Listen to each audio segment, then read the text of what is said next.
உலகமெங்கும் வாழ்ந்து கொண்டிருக்கக்கூடிய ஒவ்வொரு தேவேந்திர குல வேளாளர் உறவுகள் அனைவருக்கும் அன்பான வணக்கம். நான் உங்கள் காவிய தமிழன். கடந்த 19ஆம் தேதி கோவை குனியம்புத்தூரில் டாக்டர் கிருஷ்ணசாமி அவர்களுடைய இல்லத்தில் கட்சியுடைய மாநில உயர்மட்ட பொதுக்குழு கூட்டம் நடைபெற்றது. இந்த பொதுக்குழு கூட்டத்தில் மிக முக்கிய அம்ச கோரிக்கைகளாக 20 தீர்மானங்கள் நிறைவேற்றப்படுது. இந்த 20 தீர்மானங்களும் ஒவ்வொன்றும் முத்தான தீர்மானங்கள் அப்படின்னு சொல்ல முடியும். அந்த 20 தீர்மானங்கள் என்ன அப்படிங்கிறத நம்ம பார்ப்போம். இதை ஒவ்வொரு தேவேந்திர குல வேளாளர்களும் கடந்து போகாமல் இந்த 20 தீர்மானங்கள் என்னன்னு முக்கியமாக கவனித்து பார்க்கக்கூடிய ஒன்று அப்படின்னு சொல்லுவேன். கடந்த 4 வருடங்களாகவே தொடர்ந்து தென் தமிழகத்தில் ஒரு பதட்டமான சூழ்நிலை இருந்துக்கிட்டு வருது. ஒரு குறிப்பிட்ட சமூகம் தேவேந்திர குல வேளாளர் சமூகத்தை குறி வச்சு தாக்கிக்கிட்டு வருது.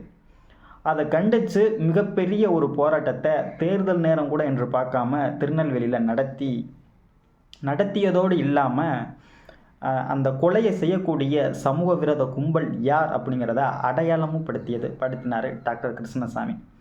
அடையாளப்படுத்தினதோடு மட்டும் இருந்து விடாமல் தேர்தல் முடிஞ்ச கையோட ஆளுநர் ரவியை பார்த்திங்கன்னா நேரவே போய் பார்க்குறாரு டாக்டர் கிருஷ்ணசாமி. அவங்க என்ன சொல்லிட்டு ஆளுநரை நேராக பார்த்து என்ன சொல்கிறாருன்னா, என்ஐஏ விசாரணை தென் தமிழகத்தில் கண்டிப்பாக வேண்டும்.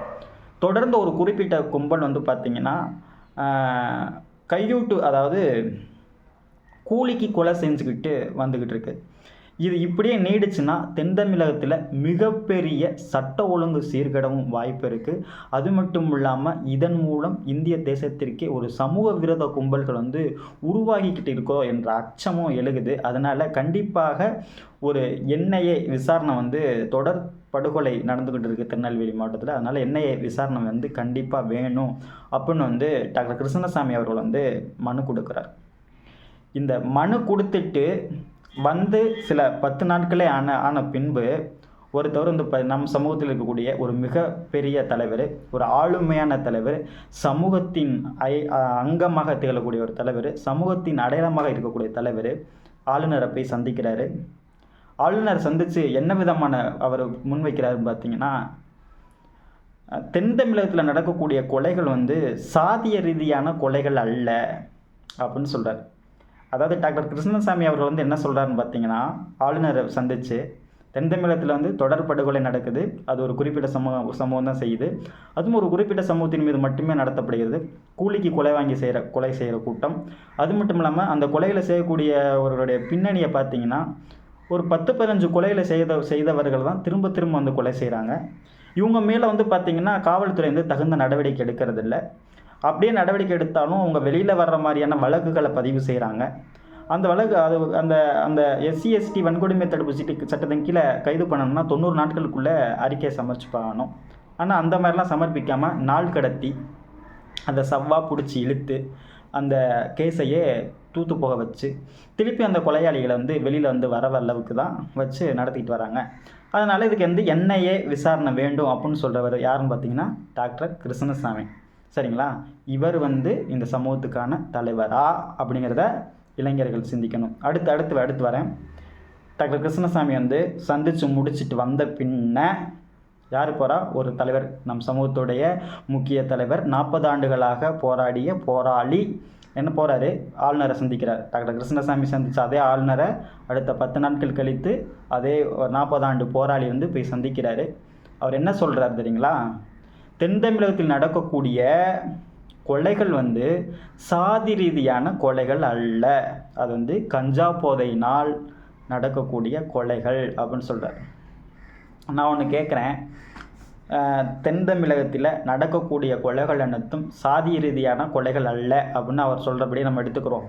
சரி, கஞ்சா குடிக்கிற பயலுக்கு கொலை செய்ய போகிறவனுக்கு கஞ்சா குடிச்சிட்டு தேவேந்திர குல வேளாளர் சமூகத்தை சார்ந்த இளைஞர்கள் மட்டும்தான் கண்ணில் படுறாங்களா? அவன் போதையில் போய் தேவேந்திர குல வேளாளர் சமூகத்தை சார்ந்த இளைஞனை மட்டும்தான் கொலை பண்ணுறானா? இந்த கேள்வியை நாங்கள் உங்களிடம் கேட்குறோம். நீங்கள் அசால்ட்டாக இந்த சமூகத்தின் மீது பற்று இல்லாததே இருக்குதுன்னு நீங்களாகவே இளைஞர்கள் மத்தியில் வந்து ஒரு போலியான ஒரு கட்டமைப்பை ஏற்படுத்துகின்றீர்களோ அப்படிங்கிற ஒரு ஐயம் எங்களுக்குள்ளே வந்து எழுகுது. நான் நீங்கள் இப்போ சமீபத்தில் அதாவது டாக்டர் கிருஷ்ணசாமி அவர்கள் இப்படி ஒரு மனு கொடுத்துட்டு வர்றாரு, நீங்கள் அதுக்கு ஆப்போசிட்டாக போய் ஒரு மனு கொடுக்குறீங்கன்னா இந்த சமூகத்தின் மீது எவ்வளோ பெரிய இது இருக்குது. இது வந்து நீங்கள் வந்து பார்த்தீங்கன்னா அந்த சமூகத்துக்காண்டி சப்போர்ட் பண்ணுறீங்களா அப்படிங்கிற மாதிரி தெரியலை. இது வந்து ஆப்போசிட் டீமுக்கு வந்து சப்போர்ட் பண்ணி அவங்கள காப்பாற்றி விடுவதற்காண்டி போய் நீங்கள் ஆளுநரை சந்தித்து கிருஷ்ணசாமியோடைய ஸ்டேட்மெண்ட் தப்பு, என் ஸ்டேட்மெண்ட் தான் கரெக்டு அப்படின்னு சொன்ன மாதிரி இருக்குது. நீங்கள் வந்து அதாவது இவருடைய கொள்கை என்னன்னு பார்த்தீங்கன்னா, டாக்டர் கிருஷ்ணசாமி என்ன விதமான முன்னெடுப்பு எடுக்கிறாரோ அதுக்கு ஆப்போசிட்டாக எடுக்கிறது தான் இவருடைய நிலப்பாடோ அப்படிங்கிறது எங்களுக்கு கருது. இவரை பொறுத்த மட்டுக்கும் சமூகத்துக்காண்டி ஒரு ஸ்டாண்டில் நின்று சமூகத்தோடைய இதை வந்து நாங்கள் வந்து சரி பண்ணுவோம், சமூகத்தை வந்து முன்னேற்றி விடுவோம் அப்படிங்கிற மைண்ட் செட்டப்பில் இருந்தால் இவர் இந்த மாதிரி பேச மாட்டார். இவர் என்ன ஸ்டெப் எடுக்கிறாரோ அதுக்கு நம்ம ஆப்போசிட்டாக தான் பேசணும். அதை பட்டியல் வெளியேற்றத்துலேயும் அப்படி தான் பேசினார். பட்டியல் வெளியேற்றங்கிறது சாத்தியமாகுமாயா, இதெல்லாம் இன்றைக்கி நாளைக்கு நடக்கிற காரியமா அப்படிங்கிற மாதிரிலாம் சொன்னார். டாக்டர் கிருஷ்ணசாமி வந்து பட்டியல் வெளியேற்றத்தை பற்றி பேச ஆரம்பித்தப்போ அவர் இப்படி சொன்னவர்.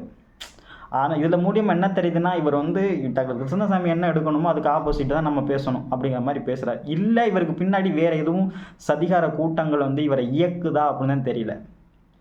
ஏன்னா அந்த கொலைகளை வந்து கண்டித்து அவர் வந்து இப்போ பண்ணுவார்னான்னு பார்த்தா அதுக்கு ஆப்போசிட்டாக வந்து இல்லை அது வந்து இது ரீதியான கொலைகள் அப்படி இப்படின்னு சொல்வது வந்து மிகப்பெரிய வன்மையாக கண்டிக்கத்தக்கது. இது ஒவ்வொரு தேவேந்திர குல வேளாளர் இளைஞர்களும் வந்து ஏற்றுக்கொள்ள முடியாத ஒன்று. நம் இளைஞர்களுக்கும் புரிதல் வேண்டும். ஒரு டாக்டர் கிருஷ்ணசாமி அவர்கள் வந்து எடுக்கக்கூடிய ஒவ்வொரு எடுப்பும் வந்து பார்த்திங்கன்னா ஆக்கப்பூர்வமானது. இன்றைக்கி மாஞ்சோலை மக்களுக்காண்டி டெல்லி வரைக்கும் வந்து போய் போராடிட்டு வந்திருக்காரு. அது மட்டும் இல்லாமல் தாமே முன் நின்று இந்த மக்களுக்காக, இந்த மாஞ்சோலை மக்களுக்காக, மாஞ்சோலையில் வந்து பெருசாக வந்து பார்த்திங்கன்னா 1000 வீடு தான் இருக்குது, 500 வீடு தான் இருக்குது, 500-300 வீடு தான் இருக்கும். அதில் வந்து டாக்டர் கிருஷ்ணசாமிக்கு வந்து ஒரு வாக்கோ என்னவோ வந்து வந்துட போகிறதில்லை, சரிங்களா? ஆனாலும் என் சமூகம், என்னை நம்பி இருக்கக்கூடிய மக்கள், நம்ம சமூகம் ஒரு 70% இருந்தாலும் இதர மறவர், கள்ளர், அகமுடையார், அருந்ததியர், பறையர், நாடார் அப்படின்னு சொல்லிட்டு பலவிதமான கிறிஸ்டினும் முஸ்லீமும் பலவிதமான சமூகங்கள் இருக்குது, பலவிதமான சமூகங்கள் குடும்பங்கள் இருக்குது. ஆனாலும் அந்த மக்கள் வந்து டாக்டர் கிருஷ்ணசாமி அப்படிங்கிற ஒரு ஆளை நம்பி இருக்கிறாங்க. எதாக இருந்தாலும் நம்ம ஐயா இருக்கிறாரு அப்படின்னு நம்பி இருக்கிறாங்க. அதனால் நான் அவங்களுக்காண்டி போராடுவேன்னு சொல்லிவிட்டு 72 வயதிலும் நம்ம வீட்டில் வந்து நம்ம நினச்சி பாருங்கள், இன்றைக்கி 72 வயதிலும் நம் வீட்டில் இருக்கும் ஒரு மூதாட்டி போய் போராட போவாங்களா? ஒரு வயதான நம்ம தாத்தாவே போராட போவாரா? ஆனால் இவர் போய் எங்கே சென்னையில் போய் தரையில் நின்று கொற்றும் மழையிலும் தரையில் வீழ்ந்து படுத்து போராட்டம் செஞ்சார். அது அன்றைக்கெலாம் நாங்கள் பார்த்தோம், மிகப்பெரிய ஒரு மனசில் வந்து அவ்வளோ ஒரு இது வந்துச்சு எங்களுக்கெலாம்.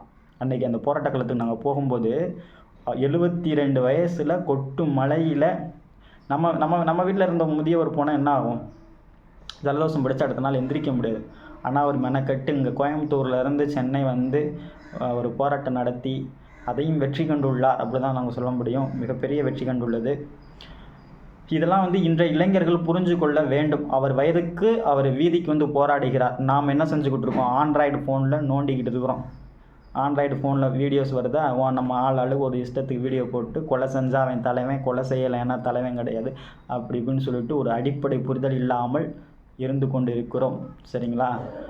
அதனால் இதெல்லாம் ஒரு சின்ன புரிதல் வேண்டும். அது மட்டும் இல்லாமல் மாஞ்சோலை மக்களுக்காக மட்டும் அவர் சொந்த பணத்தை வந்து 30 லட்சம் செலவு பண்ணியிருக்கிறாரு. அதாவது ஒரு வக்கீலுக்கு எவ்வளோ ஃபீஸ் கொடுக்கணும் தெரியுங்களா? அதெல்லாம் நாம் நினச்சி பார்த்தோம்னா வச்சுங்க, அவருக்கு வந்து சொந்த பணத்தை போட்டு இந்த மக்களுக்கு நம்ம செய்யணும் அப்படிங்கிறது அவசியமே கிடையாது. அவர் மிகப்பெரிய செல்வந்தர்.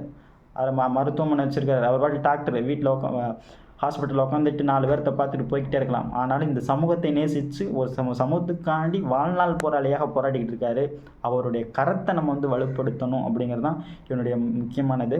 சரி, நம்ம அந்த 20 தீர்மானங்களில் முதல் முக்கிய தீர்மானம் எதுன்னு பார்த்தீங்கன்னா, தென் தமிழகத்துல வந்து தொடர் படுகொலைகள் நடந்துக்கிட்டு இருக்குது. அந்த படுகொலைகளை வந்து தடுக்கணும். அது மட்டும் தடுக்கணும், அதுக்கான தீர்மானம் தான் நிறைவேற்றியிருக்கிறாங்க. 2வது தீர்மானம் என்னன்னு பார்த்தீங்கன்னா, தென் தமிழகத்தில் மட்டும் இல்லாமல் தமிழகம் முழுவதும் உளவுத்துறையில் வந்து சாதிய சந்துக்கள் இருப்பதாக நம்ம வந்து கணிக்க முடிகிறது, கண்காணிக்கப்பட்டு கொண்டும் இருக்கிறோம். உளவுத்துறை வந்து சரியான ரிப்போர்ட்டை வந்து கொடுக்கறது கிடையாது. தொடர்ந்து தென் தமிழகத்தில் வந்து ஒரு குறிப்பிட்ட சமூகத்தால் ஒரு குறிப்பிட்ட சமூகம் வந்து பாதிக்கப்பட்டு கொண்டு இருக்கு, கொலை செய்யப்பட்டு கொண்டு இருக்கிறார்கள். அது வந்து உளவுத்துறை சரியான ரிப்போர்ட்டு கொடுக்க மாட்டேங்குது. அதனால் தமிழகத்து முழுவதும் உள்ள உளவுத்துறையை வந்து டோட்டலாகவே மாற்றணும். அதுக்கான முன்னெடுப்புகளை வந்து புதிய தமிழகம் வச்சு எடுக்கும் அப்படின்னு சொல்லி ஒரு தீர்மானம் கொண்டு வந்திருக்காரு.